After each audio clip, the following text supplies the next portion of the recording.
আমি ছোট থাকতেই আমার মা মারা যায়। আমাকে মানুষ করার জন্য বাবা আরেকটি বিয়ে করে। আমি ছোট বড় সবাইকে আপনি করে ডাকতাম। আমার একটা সৎ ভাই ছিল। আমার সৎ ভাইয়ের চরিত্র তেমন একটা ভালো ছিল না। একদিন আমার সৎ ভাই আমাকে তার বন্ধুর বাসায় নিয়ে, তাহলে শুনুন আমার বাস্তব জীবনের গল্পটা। আমার নাম তিনা আক্তার। গরিব পরিবারের মেয়ে আমি। বাবা কৃষি কাজ করে। তিনা পড়ালেখায় অনেক ভালো, তাই পড়ানোর আগ্রহটাও বেশি। তিনাকে পড়াতে চাই, তাই তো কষ্ট করে হলেও ভার্সিটিতে ভর্তি হয়েছে। আজই গ্রাম থেকে এসেছে, এসেই এমন এক অবস্থায় পড়েছে তিনা, দেখতে অসম্ভব সুন্দর, অনেক নরম মনে।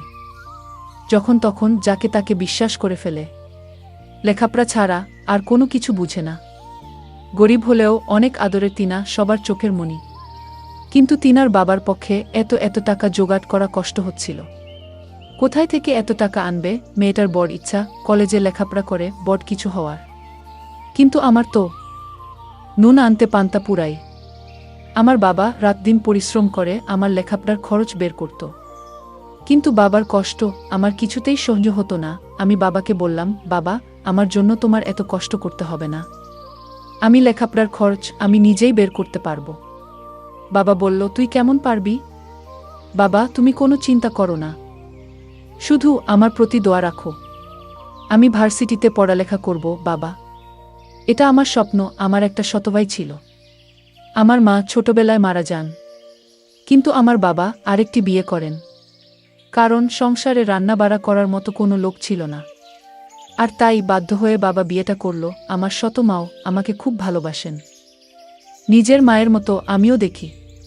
কিন্তু আমার একটা সৎভাই ছিল, তার নাম জিসান। সে লেখাপড়ায় খুবই কাঁচা। লেখাপড়া না করে সারাদিন আড্ডা মারে বন্ধুদের সাথে। লেখাপড়ার প্রতি তার কোনো আগ্রহ নেই। আমার সৎ ভাইয়ের কোনো মতলব ভালো না। সে কিছুদিন আগে বন্ধুদের সাথে ঝগড়া করেছে, একটা ছেলেকে মেরেছে। কিন্তু এই ছেলের চিকিৎসার সমস্ত খরচ আমার বাবার বহন করতে হয়েছিল। আমার বাবার কথার অবাধ্য থাকতে সবসময়। আমি এত ভালো লেখাপড়া করি, তার প্রশংসা শুনলে তার মাথা নিচু হয়ে যেত। আমার প্রশংসা সে কিছুতেই সহ্য করতে পারত না। কারণ আমি তার সৎ বোন ছিলাম। নিজের আপন বোন হলে আজ সে খুশি থাকত হয়তো। যাই হোক, আমার সৎ ভাই কিছুদিন পর একটা মেয়েকে পছন্দ করে। তাকে সে বিয়ে করতে চায়। কিন্তু তার তো কোনো কর্ম নেই, বিয়ে করে কিভাবে সংসার চালাবে? বাবা তাকে নিষেধ করেছে যে তুমি এখন বিয়ে করতে পারবে না, আগে একটা চাকরি করো, তারপর দেখা যাবে। আমার সৎ ভাইটি তখন বাবার সাথে রাগারাগি করল। বলল, ওই মেয়েকে না পেলে সে বাঁচবে না, নিজেও মরে যাবে। আর কত কি বলতে লাগলো। আমার ভাই বাবার সাথে রাগ করে বাড়িতে থেকে চলে গেল। একটা বেসরকারি প্রতিষ্ঠানে চাকরি নিল আমার সৎ ভাই। এর মধ্যে মেয়েটির বিয়ে হয়ে যায় অন্য জায়গায়। যার জন্য সে চাকরি নিল তাকেই পেল না। আমি তাকে সান্ত্বনা দিলাম, ভাইজা, আমি তোমাকে এর চেয়ে ভালো মেয়ে আমার ভাইদের জন্য নিয়ে আসব। সে তখন আমায় বলল, আপু, তোরে একটা কথা বলি। আমি বললাম, কি কথা ভাইজা? জিসান বলল, আমি তোর লেখাপড়ার সমস্ত খরচ আমি দিব। আমি তোর স্বপ্ন পূরণ করব। এই কথাটা শুনে আমার ভালো লেগেছিল। কিন্তু হঠাৎ এত মায়া আমার জন্য কেন হলো তা নিয়ে আমার মনে কৌতূহলের সৃষ্টি হলো। আমি বললাম, ভাইয়া থাক, তোমার কষ্টের টাকা দিয়ে আমার লেখাপড়া করতে হবে না। ভাইজা তখন বলল, তাহলে তুই আমাকে পর ভাবিস? আমি তার উত্তরে বলেছিলাম, পর ভাববো কেন? তুমি তো আমার ভাইজা। কিন্তু আমার খুব স্বপ্ন ছিল কলেজে লেখাপড়া করার। আর তাই রাজি হলাম ভাইয়ার কথায়। ভাইজা বলল, তুমি রাজি হয়েছ আমার টাকায় লেখাপড়া করবে। তবে আপু, আমার একটা কথা তোমার শুনতে হবে। আমি বললাম, কি কথা শুনতে হবে? তখন সে বলল, পরে বলবো। তবে আমি যা বলি তাই তোমার শুনতে হবে আপু। আমি বললাম, ঠিক আছে, আগে কলেজে ভর্তি হওয়ার টাকা দাও, তারপর দেখি। তখন আমার ভাইয়া ভার্সিটিতে ভর্তি হওয়ার জন্য টাকা দিল। আমি কলেজে ভর্তি হলাম। আমার এত ভালো লাগছিল, আমি লেখাপড়া করব, ভালো একটা চাকরি করব। আমি ভার্সিটিতে যেদিন প্রথম পা রাখলাম, আমি এত বড় ভার্সিটি দেখে অবাক হয়ে তাকিয়ে দেখছে আর ভাবছে, এত বড় ভার্সিটিতে পড়ব আমি। চারপাশে দেখছে আর খুশি মনে হাঁটছে, কত ছাত্রছাত্রী ঘুরে বেড়াচ্ছে। আশেপাশে বড় বড় বিল্ডিং, রাস্তা দিয়ে হেঁটে যাচ্ছে আর স্বপ্নের রাজ্যের কথা ভেবে চলেছে। একটু পর পর চোখের চশমাটা ঠিক করছে। এটা তিনার একটা অভ্যাস। ধরতে গেলে তিনার ইচ্ছে ছিল এমন বড় ভার্সিটিতে লেখাপড়া করা। আজ তা পূরণ হতে যাচ্ছে ভাবতেই খুশি লাগছে। হঠাৎ কারো সাথে ঠাস করে করে ধাক্কা খেয়ে নিচে পড়ে গেলাম। স্বপ্নের কথা ভাবতে ভাবতে একটু বেশি অন্যমনস্ক হয়ে গেছিলাম। নিচে পড়ে উপরে তাকাতেও পারলাম না, তার আগেই কেউ ঝড়ের গতিতে আমাকে উঠিয়ে ঠাস করে চট বসিয়ে দিল। আমি অবাক হয়ে সামনের মানুষটার দিকে তাকিয়ে আছি। একটা মেয়েকে দেখলাম। তাকে দেখে মনে হলো কোনো বড় লোক ঘরের মেয়ে। সে আমাকে বলল, তোর তো সাহস কম না, আমাকে ধাক্কা দিস আমাকে। আরও কয়েকটা ছেলে মেয়ে ছুটে এলো মেয়েটার কাছে। সুরমা, কি হয়েছে রে? এই মেয়েটার জন্য আমি পড়ে গেছিলাম। ওর সাহস কি করে হলো আমাকে ধাক্কা দেওয়ায়? কে এই মেয়ে? নতুন মনে হচ্ছে। এই মেয়ে কখন ভার্সিটিতে ভর্তি হলো? সুরমার বন্ধুরা বলল, দাদা, এই মেয়ে নতুন হলে তো ওকে দেখে ছাড়ব।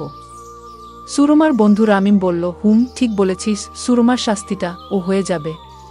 কিন্তু রাহুল তো এখনো আসে নাই, ওকে ছাড়াই কি করবি? ও আসলে হবে না। এর আগেই মেয়েটাকে ধাক্কা মেরে ফেলে দেওয়ার শাস্তি দিতে হবে। আমি ওদের কথার কোনো কিছু বুঝতে পারছে না। কি বলছে ওর মাথায় ঢুকছে না। আমি ভাবছি আমাকে কেন মারল?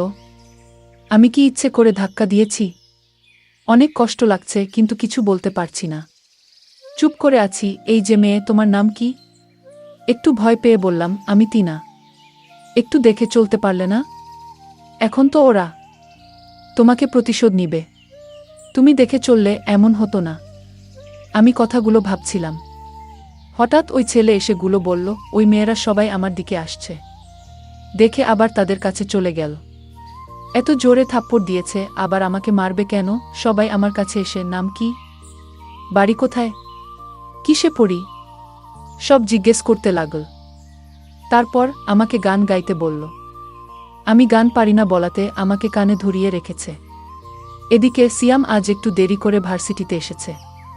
এসেই দেখে সবাই ভিড় করে দাঁড়িয়ে আছে। সিয়াম আসার সাথে সাথে সবাই ভিড় কমিয়ে চলে গেল। আর সব মেয়েরা হা করে তাকিয়ে আছে। কারণ সিয়াম হচ্ছে ভার্সিটির সবার সিনিয়র। সব মেয়েরা জয়ের দিকে হা করে তাকিয়ে আছে। সিয়াম গাড়ি থেকে নেমে ওর ফ্রেন্ডদের দিকে যেতে লাগল। এখানে কি হয়েছে? এত ভিড় জমাচ্ছে কেন?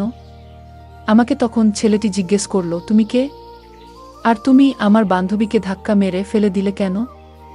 আমি তাকে বললাম, দেখুন, আমি না দেখে তার সাথে ধাক্কা লেগে গেছে।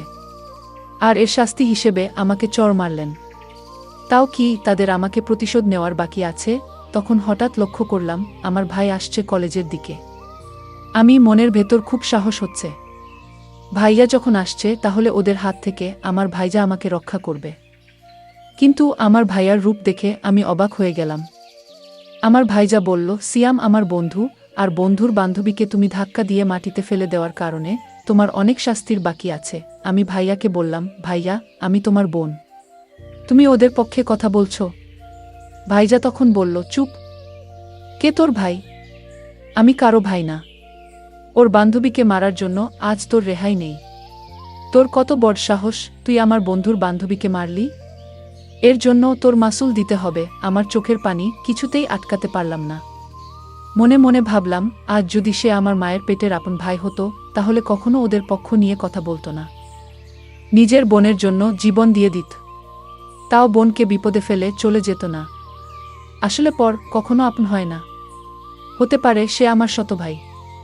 সৎ ভাই এরকম আচরণ করবে? আমি তখন কান্না করতে লাগলাম। আমার কান্না দেখে ওরা হাসতে লাগলো আর বলতে লাগলো, কেঁদে কোনো লাভ নেই। আমার ভাই হঠাৎ বলল, আমার সাথে চলো। আর ওরা বলল, আজ তুই বেঁচে গেলি তোর ভাইয়ার জন্য। ভাইজা বলল, আমি তোকে টাকা দিয়ে কলেজে ভর্তি করিয়েছি, সেই টাকার কথা কি ভুলে গেছ? আমি বললাম, কি করতে হবে আমাকে বলো, আমি তোকে নিয়ে আমার বন্ধুর বাসায় যাব। আমি বললাম, বন্ধুর বাসায় কেন? জিসান বলল, আমি তো আগেই বলেছি তুই আমাকে কোনো প্রশ্ন করবি না, আমার সব কথা তোকে শুনতে হবে। ভাইজা, বলেছি আজ আমার মনটা ভীষণ খারাপ, কারণ আমি আজ প্রথম ভার্সিটিতে এসে গিয়ে অপমানিত হয়েছি। আমি আজ কোথাও যাব না। অন্যদিন বলিস তোর বন্ধুর বাসায় গিয়ে আসবো নে। আমার ভাইজা তখন খুব রাগান্বিত হয়ে বলল, এখন বলেছি এখনই যেতে হবে। আমি ভাইয়াকে বললাম, ভাইয়া প্লিজ, আমার খারাপ লাগতেছে, আমি আজ তোর সাথে কোথাও যেতে পারবো না। এই কথা বলতেই আমাকে একটা জোরে চড় মারে ভাইয়া। আমি কান্না করে বললাম, ভাইয়া তুই চড় মারলি? আমার আপন ভাই হলে আমাকে এভাবে মারতে পারতো না। ঠিক আছে, আমি যখন তোর কাছ থেকে টাকা নিয়ে ভুল করেছি, তাহলে এই ভুলের প্রায়শ্চিত্ত আমার দিতে হবে। ভাইয়া নামক পাষাণ মানুষটি বলল, গাড়িতে উঠ। আমি কিছু না বলে চুপচাপ গাড়িতে উঠে পড়লাম। তারপর সে আমাকে তার বন্ধুর বাসায় নিয়ে গেল এবং বলল, আমি তোকে এখানে কেন এনেছি জানিস? আমি বললাম, কেন আনলে এখানে? তখন একটা বয়স্ক লোককে আমাকে দেখিয়ে বলল, ওই লোকটিকে বিয়ে করতে হবে তোকে। ভাইজা বলল, ওই যে মানুষটিকে দেখতে পাচ্ছিস, ওর সাথে তোর বিয়ে দিব। আমি বললাম, এটা কোনোদিন সম্ভব না। ভাইয়াকে বললাম, ভাইজা আমার একটা পছন্দ আছে, আর সেই পছন্দের উপর তুই জোর চালাতে পারিস না। ভাইজা তখন বলল, বসে বসে আমার বাবার সব টাকা শেষ করেছিস তুই। আমার বাবা আমাকে তেমন একটা ভালোবাসে না, শুধু তোর জন্য, আর তাই তোকে আর সহ্য হচ্ছে না। তোর জন্য আমার বাবা আমার প্রতি তেমন নজর রাখে না, ভালোবাসে না, শুধু তোর কথা ভাবে। তাই আমি মনে মনে ভেবেছি তোকে ওই লোকটার সাথে বিয়ে দিয়ে দিব। লোকটা অনেক টাকার মালিক, একটু বয়স বেশি। আর কি, বয়স বেশি হলে সমস্যা কি? আর আমি ওই লোকটার কাছ থেকে টাকা নিয়ে তোকে কলেজে ভর্তি করিয়েছি। আমিও অনেক দিন যাবত তার কাছ থেকে টাকা নিয়ে চলেছি। আমি তখন ভাইয়াকে বললাম, এই লোকের সাথে আমার বিয়ে দিলে আমার জীবনটা শেষ হয়ে যাবে ভাইয়া, প্লিজ। ভাইজা তখন বলল, আমি কোনো চাকরি করিনি। চাকরি আমার মিথ্যা বানানো নাটক ছিল। আমি তখন আমার ভাইকে একটা তাপ্পড় মেরে বললাম, এই তোর প্ল্যান ছিল? আমি কোনো মতে এখান থেকে পালিয়ে আসলাম। বাবার কাছে কান্না করে সব বলে দিলাম। বাবা তখন আমায় সান্ত্বনা দিয়ে বলল, আজ তোর মা বেঁচে থাকলে এমনটা হতো না। তোর ভাই টাকার কাছে বিক্রি হয়ে গিয়েছে। যে ভাই টাকার লোভে পড়ে নিজের বোনকে একটা বয়স্ক লোকের সাথে বিয়ে দিতে চায়, সে তো ভাই না। তোর ভাই নিজের স্বার্থের জন্য তোকে কলেজে ভর্তি করল। ও দিন দিন আরও অভদ্র হয়ে যাচ্ছে। আমি বাবাকে বললাম, বাবা তুমি ওকে এখন কিছু বলো না। ওকে ভালো করার দায়িত্বটা আমার হাতে তুলে দাও। ওকে কিভাবে ভালো করতে হবে তা আমার জানা আছে। আজ যদি আমি ওর আপন বোন হতাম, তাহলে আমার সাথে এই নাটকটা করতে পারত না। বন্ধুরা, সময়ের স্বল্পতার কারণে আজকের গল্পটি শেষ করতে পারিনি। এই জন্য সবার কাছে আন্তরিকভাবে দুঃখিত। এর পরের পার্ট আগামীকাল আপলোড দেওয়া হবে। সেই পর্যন্ত সবাই ভালো থাকবেন। ধন্যবাদ।